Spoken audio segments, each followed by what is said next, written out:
Ads లేకుండా latest episodes చూడండి. నువ్వు నాకు ఐ లవ్ యూ నేర్పించిన టీచర్. నా పేరుని నీ పేరు పక్కన పెడతాను. ఆ పేరుకి ఉసురై ఉంటావా?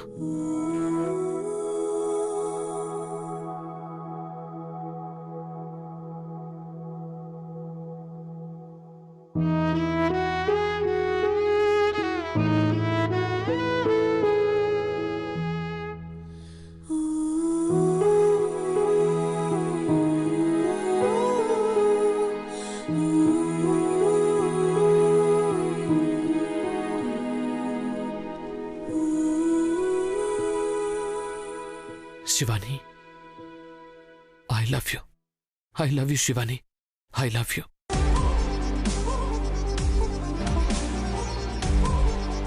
నేను నిన్ను చాలా ప్రేమిస్తున్నాను శివాని. నేను కూడా.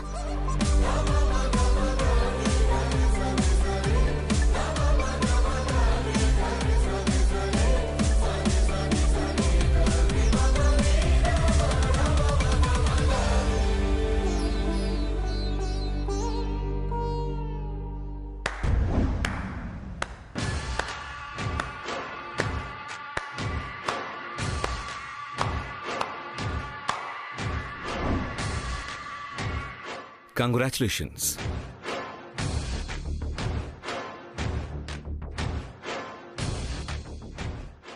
Congratulations.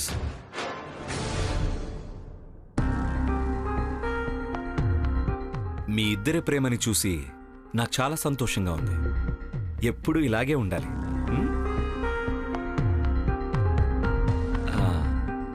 అమ్మా, నువ్వు రావడం చాలా సంతోషంగా ఉందిరా. నువ్వు రావేమో అనుకున్నాను. ఎందుకమ్మా అలా మాట్లాడుతావు? నీ కొడుకు ఇప్పుడు మారిపోయాడు. అయ్యో, బోర్ కొడుతుంది. ఎంటర్టైన్మెంట్ ఏమీ లేదు. మామయ్య ఎక్కడా? వచ్చాను.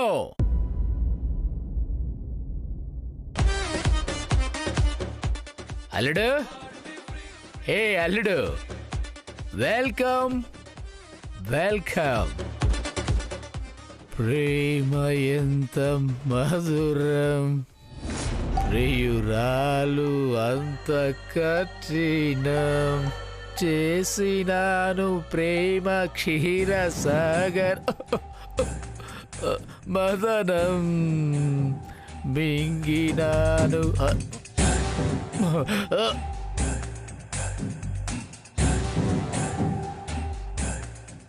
ప్రేమ ఎంత మధురం, ప్రియురాలు అంత కఠినం.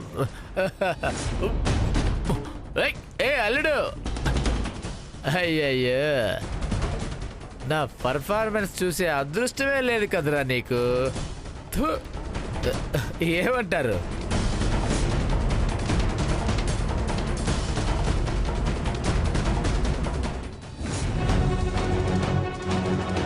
త్రివిక్రమ్, ఏమైంది?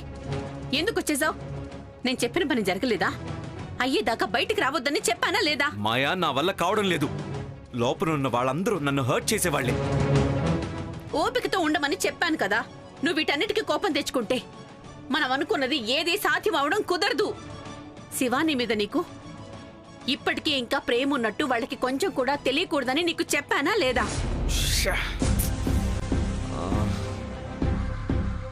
కోపంలో నాకు ఈ పాయింటే గుర్తు రాలేదు. ఇప్పుడు నువ్వు బయటికి రావడం వల్ల ఇంట్లో వాళ్ళందరూ అలాగే అనుకుని ఉంటారు. ఇప్పుడు నేనేం చేయాలి? దొరికిన అవకాశాన్ని ఉపయోగించుకోలేకపోయావు. నువ్వు మళ్ళీ అదే పాత త్రివిక్రమ్లా అయిపోయావు. లోపల ఇప్పుడు అదే మాట్లాడుకుంటూ ఉంటారు వాళ్ళు. ఛ!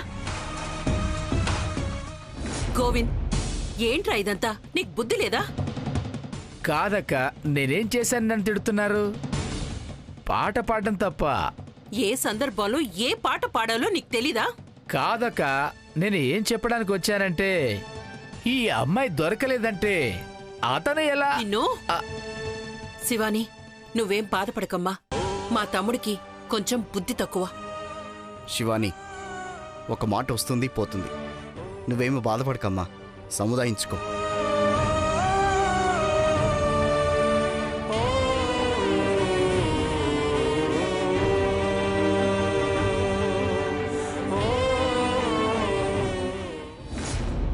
మాయా, ఏం చేయాలో చెప్పు. నాకేమీ అర్థం కావడం లేదు. నువ్విప్పుడు పోగొట్టుకున్న నమ్మకాన్ని మళ్ళీ దక్కించుకోవాల్సి ఉంటుంది. ఏం చేయను? నీ మనసులో శివాని లేదు అని వాళ్ళని నమ్మించాలి. మళ్ళీ అదేనా? నువ్వు దీన్ని చేస్తే మాత్రమే ఇంట్లో వాళ్ళకి నీ మీద నమ్మకం వస్తుంది. మనం అనుకున్నది జరుగుతుంది. అది చేస్తే సరిపోతుందా? మన ప్లాన్ వర్కౌట్ అయిపోద్దా? ఖచ్చితంగా అవుతుంది. చూడు ఇప్పుడు ఏం చేస్తాను. అది చూసి శివాని షాక్ అవ్వాలి.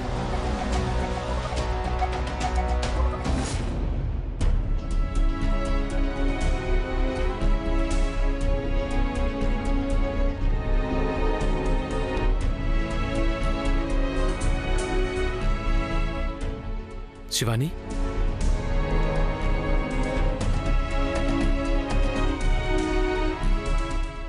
శివాని, ఇప్పుడేమైంది? బాధపడాల్సిన అవసరం ఏముంది శివాని? మామ ఇదే నిన్న చెప్పుంటే ఏమైనా అనుకోవాల్సింది. కానీ అతను అన్నది ఈరోజు కదా. మనిద్దరం ఇప్పుడే డివోర్స్ తీసుకోవాలని డిసైడ్ అయ్యాం కదా. అయినా ఊరికే బాధపడొద్దు శివాని. సంతోషంగా ఉండు. నువ్వు అడిగినవన్నీ చేస్తున్నాను కదా నేను. ఇప్పుడైనా సంతోషంగా ఉండడానికి ఏంటి నీకు? ఏది నవ్వు? నవ్వమన్నానుగా.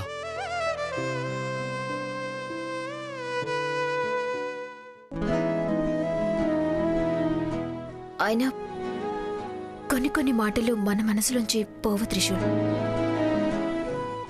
అవన్నీ పట్టించుకునేటట్టు పోతే నేను ఈ పాటికి పిచ్చోండి అయిపోయేవాన్నేమో అనిపిస్తుంది. ఇప్పుడేంటి, తల పాడైంది కూడా తెలియడం లేదా? లేదు. అంటే తల పాడైంది ఇంకా అర్థం కావడం లేదా? నేనెక్కడ అలా అన్నాను?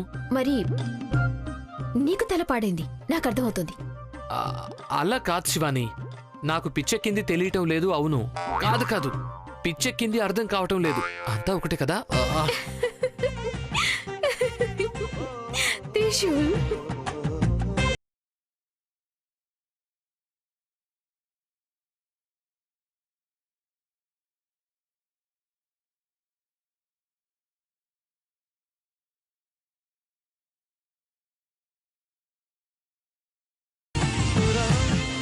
Excuse me.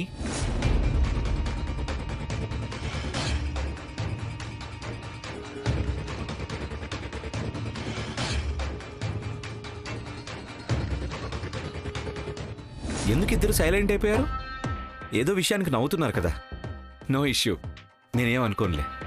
పర్వాలేదు. ఎందుకు త్రిశూల్ అలా చూస్తున్నావు? ఓ, నేనిక్కడికి ఎందుకు వచ్చానన్నా, అది మీకు సారీ చెప్పడానికి. సారీయా? యాక్చువల్లీ అప్పుడు నేను పార్టీ నుండి వెళ్ళిపోవాల్సింది కాదు.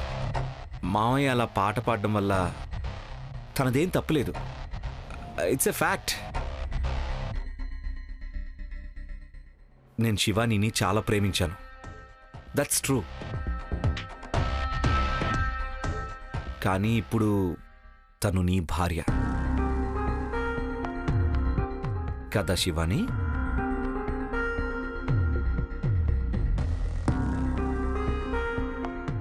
నిజం చెప్పాలంటే నాకు శివానికి ఇంత బాండింగ్ ఉండేది కాదు. Your great bro. Trivikram. No no no no no no no, అన్నీ వివరించి చెప్పాల్సిన అవసరం లేదు శివాని. మీ ఇద్దరి జంట రియలీ అమేజింగ్.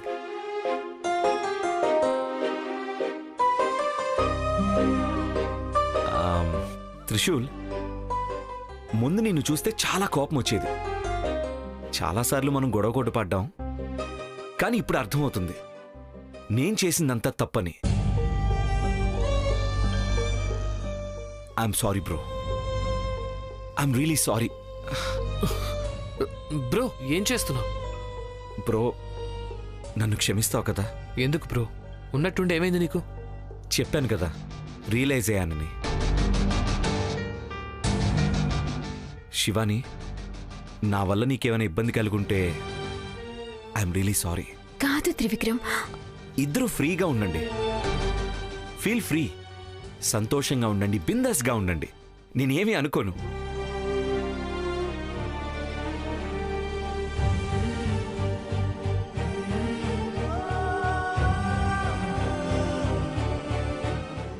యాక్చువల్లీ మీకో మాట చెప్పడం మర్చిపోయాను.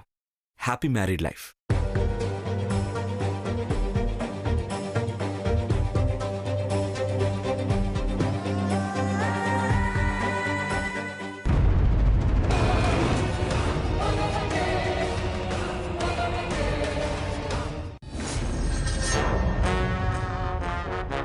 త్రివిక్రమ్, వెళ్ళిన పని ఏమైంది? నాతో ఇలాంటి పని చేయించావు కదా నువ్వు. నన్ను చంపేసేయ్, హాయిగా చచ్చిపోతాను. ఇంక నా వల్ల కావట్లేదు మాయా, నా వల్ల అస్సలు కావట్లా. అక్కడే ఏం జరిగింది? నేను చెప్పినట్టు చేసావా లేదా? చేశాను. మీ ఇద్దరిదే పర్ఫెక్ట్ జోడీ. నేను అక్కడి నుండి వెళ్ళి తప్పు చేశాను, సారీ అని చెప్పాను. త్రిశూల్ చేతిలో శివాని చెయ్యి పెట్టి వచ్చాను. మంచి పని చేసావు. మాయా, నాకు ఎలా అనిపిస్తుందో తెలుసా? 1000 కత్తులతో పొడిస్తే ఎలా ఉంటుందో అలా అనిపిస్తుంది. నా వల్ల కావట్లేదు మాయా, నా వల్ల కావట్లేదు. పిచ్చెక్కిపోతుంది. నాకు అర్థం అవుతోంది త్రివిక్రమ్, కానీ పరిస్థితి అలా ఉంది. మనం ఇప్పుడు ఈ దారిలో సాగకపోతే గనక ఏదో ఒక రోజు మనకే అపాయం కలుగుతుంది. సరే, ఇప్పుడు చేస్తున్న దానివల్ల శివాని నాకు దక్కుతుందా? ఖచ్చితంగా దక్కుతుంది. నేను చెప్పినట్టు చేస్తూ వెళ్ళు. అమ్మాయి మనసు ఏంటన్నది నాకు బాగా తెలుసు. శివానియే నీ దగ్గరకొస్తుంది. తనే నిన్ను తాళి కట్టమని అడుగుతుంది. అది జరిగితే సరిపోతుంది.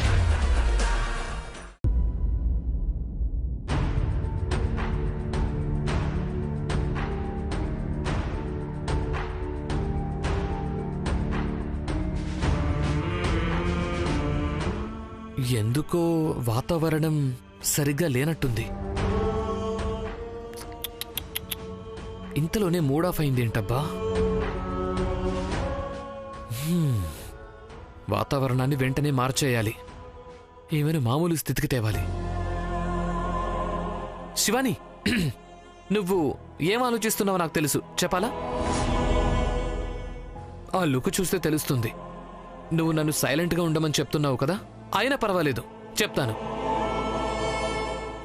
నీ బుర్రలో త్రివిక్రమ్ చెప్పిన దాని గురించి ఆలోచన మొదలవుతోంది అని, కరెక్టా? హే, చూడు ఎలా కనిపిస్తున్నావో ఇలా పెట్టుకుని. ఇంకా నువ్వు అదే ఆలోచిస్తున్నావా? సేమ్ టు సేమ్ నా మనసులో కూడా అదే ఆలోచిస్తున్నాను శివాని. నేను సుదీర్ఘంగా ఆలోచించిన తర్వాత త్రివిక్రమ్ బ్రో చెప్పిన దాంట్లో కొంచెం అర్థం ఉందనే అనిపిస్తోంది. కొంచెం న్యాయం కూడా ఉందనిపిస్తోంది. మనం ఎందుకు అతని మాటల్ని కొంచెం సీరియస్గా తీసుకుని చిరిగిపోయిన బట్టల్ని కుట్టి సరి చేసుకోకూడదు? ఏమంటావు? అంటే అంటే చూడు, ఇప్పుడు విషయం ఏంటంటే, నేను నీకు తాళి కట్టడం వల్ల త్రివిక్రమ్కి నువ్వు అన్యాయం చేశాను అని అనుకుంటున్నావు కదా. అందుకే నన్ను నువ్వు కోపగించుకుంటున్నావు కదా. ఇప్పుడు త్రివిక్రమ్ బ్రో వచ్చి నాకు ఏం కోపం లేదు, మీరిద్దరూ సరైన జంట, సంతోషంగా ఉండండి, హ్యాపీ మ్యారీడ్ లైఫ్ అని చెప్పించాలా? ఇప్పుడన్నీ సర్దుకుంటాయిగా. సో నేనేం చెప్తున్నాను అంటే, మనం ఎందుకు డివోర్స్ క్యాన్సిల్ చేసి మళ్ళీ ఒకటవ్వకూడదు అని. త్రిశూల్, కాదు, నేను ఫ్యాక్ట్స్ గురించి మాట్లాడుతున్నాను. నిజమే కదా. ఇందుకే నువ్వు నాకు ఇష్టం ఉండదు అని చెప్తాను. త్రివిక్రమ్ మనసు అర్థం చేసుకోవటానికి చిన్న ప్రయత్నమైనా చేసావా నువ్వు? అతన్ని డైరెక్ట్ గా చెప్పాడు కదా, ఇంకేంటి? నేను బాధపడకూడదు అని ఆయన అలా చెప్పాడు. నా కోసం త్యాగానికి సిద్ధపడ్డాడు ఆయన. ఎంత గొప్ప మనసు. అందుకే నాకు అతనంటే ఇష్టం. ఆయనే నిజమైన హీరో. మరి నేను విలన్. ఏమంటున్నావు నువ్వు? నేను విలనా? ఏంటి శివ, నువ్వు విలా అన్నావు?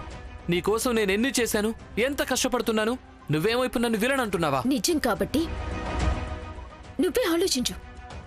నా నిశ్చితార్థం, పెళ్లి అన్నిటికీ నువ్వు హీరోలా వచ్చావా? లేదు, నువ్వు ప్రతిసారి మధ్యలో విలన్లాగే వచ్చావు. అందుకే నువ్వు ఎప్పుడైనా నాకు విలన్వే.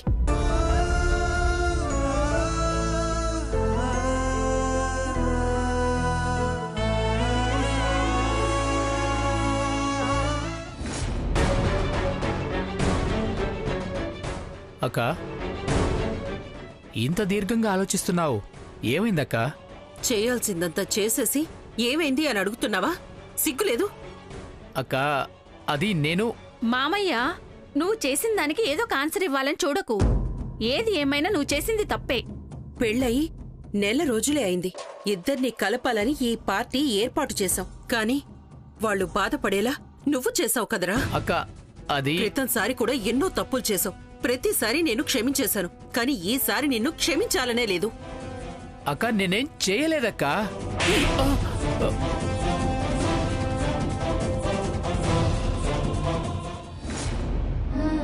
శివాని, నీ మాటలు వెనక్కి తీసేసుకో. నేను హీరో అనే ఫీలింగ్తో బతుకుతున్నాను. నువ్వు నన్ను విలన్ అంటావేంటి? అనడమేంటి?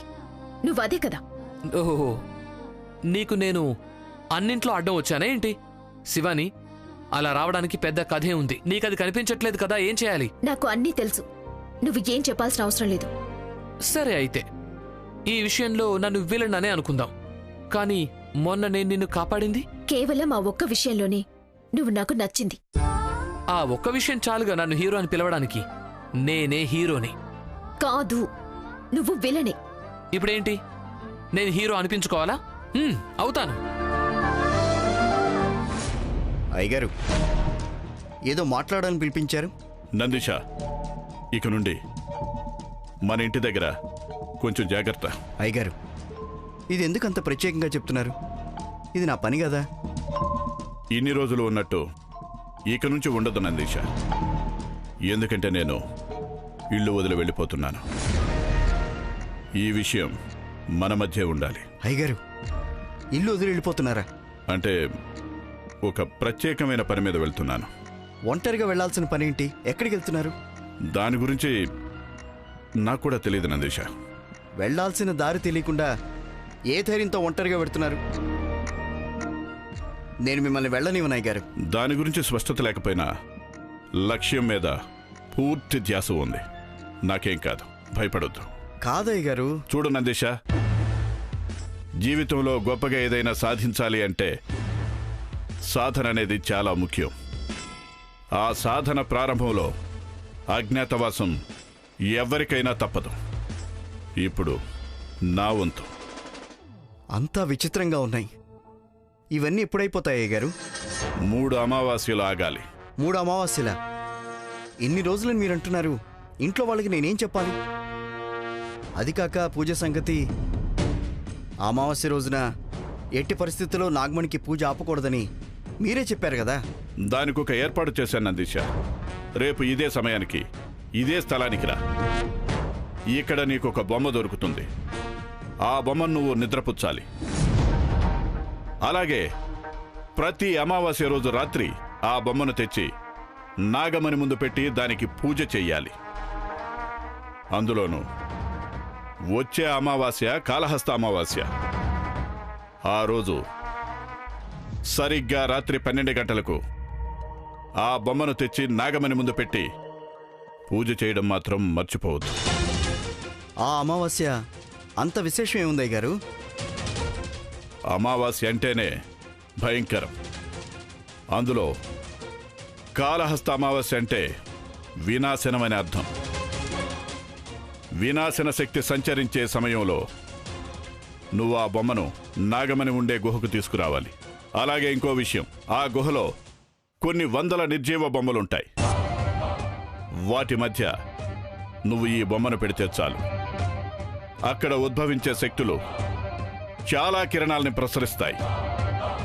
ఆ కిరణాలు నాకు శక్తినిస్తాయి. నేను మళ్ళీ వస్తాను. ఈ పూజ వల్ల ఏం ప్రయోజనం అయ్య గారు? దానివల్ల విశేషమైన శక్తి మనకొస్తుంది. ఏం శక్తి?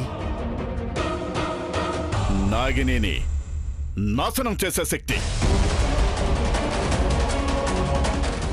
నాగిని ఏ రూపంలోనైనా ఉండని, నేను నా కళ్ళతో చూస్తే చాలు నా కంటికి సర్పరూపంలో కనిపిస్తుంది. అంటే మనం నాగిని సులభంగా కనిపెట్టొచ్చా? అవును, ఆ కార్యసాధన కోసమే నేను వెళ్తున్నాను. సరే అయ్య గారు, వెళ్ళిరండి. చూడు, ఎట్టి పరిస్థితుల్లో కాళహస్త అమావాస్య రాత్రి 12 గంటలకు బొమ్మ తేవడం మర్చిపోవద్దు. ఒకవేళ ఆ ముహూర్తం దాటితే నేను తిరిగి రావడం సాధ్యం కాదు. తప్పకుండా మర్చిపోను అయ్యగారు. నేను తప్పకుండా చేస్తాను. సరే, నేను వెళ్తాను. అయ్యగారు, మీరు ఒక్కరే వెళ్ళాలా? అయ్యగారు, అయ్యగారు, అయ్యగారు! కళ